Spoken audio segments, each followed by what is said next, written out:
ಪ್ರೀತಿ ಸ್ನೇಹ ಅದರೊಟ್ಟಿಗೆ ಪರಿಸರದ ಒಂದಷ್ಟು ಕಾನ್ಸೆಪ್ಟ್ ಅನ್ನ ಇಟ್ಕೊಂಡು ಸೋಲ್ಮೇಟ್ ಚಿತ್ರತಂಡ ಈಗಾಗಲೇ ಟ್ರೈಲರ್ ಮೂಲಕ ಸಾಕಷ್ಟು ಸುದ್ದಿಯನ್ನ ಮಾಡಿತ್ತು. ಸೊ ಇವತ್ತು ಕರ್ನಾಟಕದಾದ್ಯಂತ ಬಿಡುಗಡೆಯಾಗಿ ಕನ್ನಡ ಸಿನಿ ಪ್ರೇಕ್ಷಕರ ಮೆಚ್ಚುಗೆಯನ್ನ ಪಡ್ಕೊಂಡು ಮುನ್ನೋಗ್ತಾ ಇದೆ. ಸ್ವತಃ ಇಡೀ ಚಿತ್ರತಂಡ ಅದ್ರ ಜೊತೆಗೆ ನಿರ್ದೇಶಕರು ನಮ್ಮ ಬಾಸ್ ಟಿವಿ ಜೊತೆ ಈ ಒಂದು ಸಂಭ್ರಮಾಚರಣೆಯನ್ನ first day first show with audiences ಜೊತೆ ನೋಡಿರುವಂತಹ ಒಂದು ಸಂಭ್ರಮವನ್ನ ಹಂಚ್ಕೊಳ್ಳೋದಕ್ಕೆ ರೆಡಿ ಆಗಿದ್ದಾರೆ. ಮೊದಲನೇದಾಗಿ ಗೋಪಿ ಅವರೇ, ಫಸ್ಟ್ ಬರ್ತೀರಾ ಹಂಗೆ ಒಯ್ತೀರಾ, ಆದ್ರೂ ಕೂಡ ತುಂಬಾ ಚೆನ್ನಾಗಿದೆ. ಹೆಂಗಿತ್ತು ಫಸ್ಟ್ ಡೇ ಫಸ್ಟ್ ಶೋ ನೋಡಿರುವಂತದ್ದು? ನಿಜವಾಗ್ಲೂ ತುಂಬಾ ಖುಷಿ ಆಯ್ತು. ಯಾಕಂತಂದ್ರೆ ಆಡಿಯನ್ಸ್ ಜೊತೆ ಕುತ್ಕೊಂಡು ನೋಡಿದಾಗ ನಮ್ಗೆ ಎಕ್ಸಾಕ್ಟ್ ಆಗಿ ರಿಯಾಕ್ಷನ್ ಅನ್ನೋದೊಂದು ಗೊತ್ತಾಗುತ್ತೆ.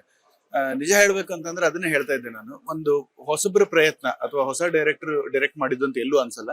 ಏನ್ ವಿಷಯನ ಹೇಳ್ಬೇಕು ತುಂಬಾ ನೀಟಾಗಿ ಹೇಳಿದ್ದಾರೆ. ಅಂಡ್ ಐ ಆಮ್ ಶೋರ್ ಇದು ತುಂಬಾ ಜನರಿಗೆ ರೀಚ್ ಆಗತ್ತೆ ಅಂತ.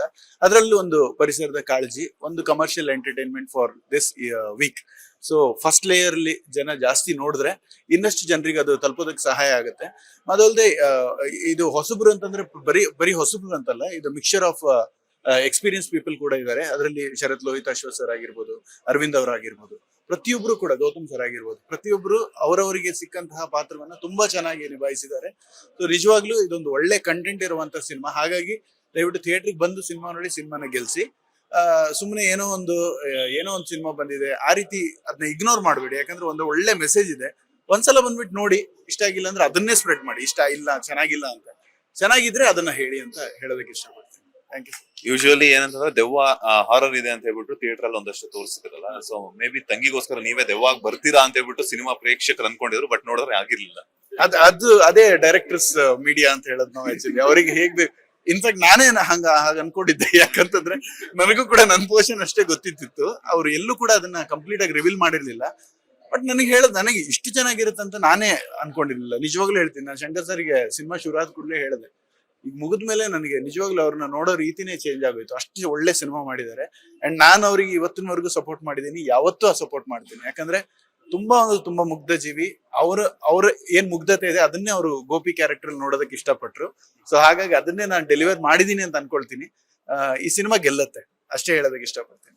ಸರ್, ನಿಮ್ಮ ಪಾತ್ರ ಹೆಂಗಿತ್ತು? ಅಂಡ್ ವಿತ್ ಆಡಿಯನ್ಸ್ ಎಲ್ಲ ನಿಮ್ ಪಾತ್ರ ಆ ರಗಡ್ ಲುಕ್ ಎಲ್ಲ ನೋಡ್ತಿರ್ಬೇಕಾದ್ರೆ ಚಪ್ಪಾಳೆ ಎಲ್ಲ ಹೊಡಿತಾ ಇದ್ರು, ಹೆಂಗಿತ್ತು ಸರ್ ಎಕ್ಸ್ಪೀರಿಯನ್ಸ್? ಇಲ್ಲ, ಎಕ್ಸ್ಪೀರಿಯನ್ಸ್ ವಾಸ್ ರಿಯಲಿ ಫ್ಯಾಂಟಾಸ್ಟಿಕ್. ಯಾಕಂದ್ರೆ ಶಂಕರ್ ಸರ್ ಹೇಳ್ಬೋದು ಅಂತ ಅನ್ಕೋತೀನಿ ಅಲ್ವಾ ಸರ್? ಹೌದು. ಇಲ್ಲ ಅದೊಂದು ಪ್ರೋಸೆಸ್ ಆಯ್ತು. ಅದು ಆಕ್ಚುಲಿ ಈ ಫಿಲಮ್ ಅಲ್ಲಿ ನಾನು ಆಕ್ಟ್ ಮಾಡ್ಬೇಕಾದ್ರೆ ಒಂದು ಪ್ರೋಸೆಸ್ ಆಯ್ತು. ಒಂದೇ ದಿನದ ಶೂಟಿಂಗ್ ಆಗಿ ನನ್ನನ್ನ ಕರೆದಂತದ್ದು ಅದು. ಮತ್ತೆ ಅವರು ಇಂಪ್ರೆಸ್ ಆಗಿ ಆ ರೋಲ್ ನ ಅವ್ರು ಎಲಾಬ್ರೇಟ್ ಮಾಡಿದ್ರು. ಅಂದ್ರೆ ನನ್ನನ್ನು ಐಡೆಂಟಿಫೈ ಮಾಡಿದ್ರು ಅಂತಲ್ಲ. ಸೊ ಇದರಿಂದ ನಾನು ಮತ್ತಷ್ಟು ಆ ಫಿಲಮ್ಗೆ ಆಡ್ ಮಾಡಬಹುದು ಅಂತ ಅವ್ರಿಗೆ ಅನ್ಸಿದ್ದು. So that is one thing. So ಇವರೆಲ್ಲರೂ ಹೇಳ್ದಂಗೆ ಪರಿಸರದ ಬಗ್ಗೆ ಒಂದು ಅಂತ ಹೇಳಿದ್ರು. ಶಂಕರ್ ಸರ್ಗೆ ಪರಿಸರದ ಬಗ್ಗೆ ಎಷ್ಟು ಕಾಳಜಿ ಇದೆ ಮತ್ತೆ ಎಷ್ಟು ಪ್ರೀತಿ ಇದೆ ಅಂತಂದ್ರೆ ಅದ್ರ ಕ್ಲೈಮ್ಯಾಕ್ಸ್ ನಲ್ಲಿ ಅವ್ರು ಅದನ್ನ ತೋರಿಸ್ತಾರೆ. ಈಗ ತಾನೇ ನೀವು ಕೇಳಿದ್ರಿ, ಸೊ ಬ್ರದರ್ ರೋಲ್ ಮಾಡ್ತಾ ಇದ್ದಂತವ್ರು ಮತ್ತೆ ತಿರ್ಗಾ ಅವರು ಬರೋದಕ್ಕೆ ಸಾಧ್ಯ ಇದೆಯಾ ಅಂತ. ಇಲ್ಲ, ಅದು ಬಂದಿದ್ ಯಾರಪ್ಪ ಅಂತ ಹೇಳಿದ್ರೆ ಪರಿಸರ ಪ್ರೇಮಿಯಾದಂತ ಒಬ್ಬ ಜೀವ.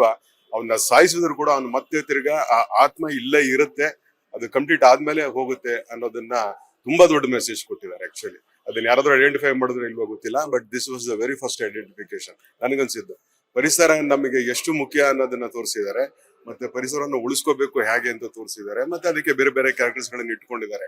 ಆದ್ರೆ ಆ ಪರಿಸರ ಪ್ರೇಮಿಯಾದಂತ ಒಬ್ಬ ಜೀವ ಸತ್ತೋದ್ರೂ ಕೂಡ ಆ ಆತ್ಮ ಇಲ್ಲೇ ಇರುತ್ತೆ. ಆ ತರದೊಂದು ಕ್ಲಾರಿಫಿಕೇಶನ್ ಸಿಕ್ಕದ್ಮೇಲೆ ಅದು ಹೋಗುತ್ತೆ ಅನ್ನೋದನ್ನ ಕೂಡ ಅವರು ಆ ಹೂಗಳ ಮೂಲಕ, ಚಿಟೆಗಳ ಮೂಲಕ ಅದನ್ನ ತೋರಿಸಿರುವಂತ ಮೆಟಾಫರ್ ಕೂಡ it is really fantastic. Very big congratulations sir, very big congratulations.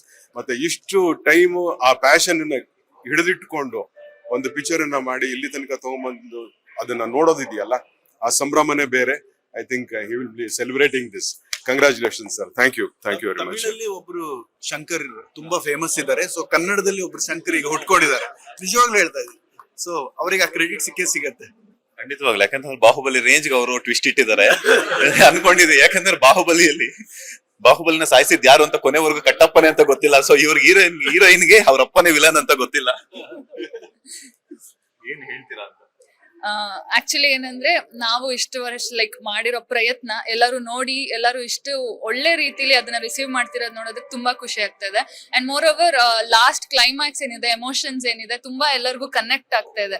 ಅದ್ ನಂಗೆ ತುಂಬಾ ಖುಷಿ ಆಯ್ತು ಅಂತ ಹೇಳೋದಕ್ಕೆ ಇಷ್ಟಪಡ್ತೀನಿ. ಸದ್ಯಕ್ಕೆ ಸ್ವಲ್ಪ ಮೌನ ಆಗ್ಬಿಟ್ಟಿದೀನಿ. ಫುಲ್ ಎಮೋಷನಲಿ ಕನೆಕ್ಟ್ ಆಗಿದ್ದಾರೆ. ಅಂದ್ರೆ ನಿಮ್ಮಪ್ಪನೇ ನಿಮ್ಮ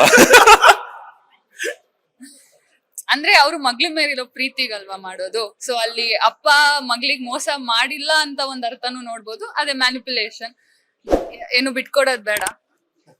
ಒಂದ್ ಡೈಲಾಗ್ ಹೇಳ್ಬೋದು ಈಗ ನೀವು ಸಾಯ್ಬೇಕಾದ್ರೆ ಇವ್ರ ಹತ್ರ ಹೇಳ್ತಿರಲ್ಲ. ನಂಗೆ ಗೊತ್ತು ನೀವ್ ಯಾವ ಫಸ್ಟ್ ನೈಟ್ ಆಗಿಲ್ಲ ಅನ್ನೋ ಕೋಪ ಅಲ್ಲ ನಿಂಗೆ. ತುಂಬಾ ಚೆನ್ನಾಗಿದೆ, ಆಕ್ಟಿಂಗ್ ವೈಸ್ ಆಗಿರ್ಬೋದು, ಡ್ಯಾನ್ಸ್ ಆಗಿರ್ಬೋದು. ಮೊನ್ನೆ ಸಾಂಗ್ ಬಗ್ಗೆ ಮಾತಾಡಿದಾಗ ಕೂಡ ತುಂಬಾ ಚೆನ್ನಾಗಿದೆ. ಅದೇ ಆಕ್ಚುಲಿ ಏನಂದ್ರೆ ಎಲ್ಲಾ ಸಾಂಗ್ಸ್ ಗಿಂತ ಸಾಂಗ್ ತುಂಬಾ ವಿಜುವಲ್ಸ್ ಚಪ್ಪಾಳೆ ಎಲ್ಲ ಬರ್ತಾ ಇತ್ತು. ಸೊ ಆಕ್ಚುಲಿ ಖುಷಿ ಆಯ್ತು. ಅಂಡ್ ನಾನೇ ನೋಡ್ಕೊಳ್ಳೋದಕ್ ಚೆನ್ನಾಗಿತ್ತು.